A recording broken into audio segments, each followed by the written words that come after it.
Wall Python Parts version 4.2.1 updates, allowing you to complete tasks more efficiently. Starter bars will be created as reasonably as possible.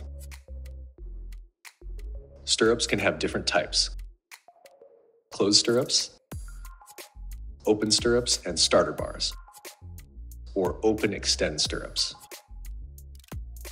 Open stirrups for openings above can be pre-created, or will be created later on the wall above. When we create rebars for the wall above, opening stirrups and main rebars, which were already created in the wall below, will not be created anymore.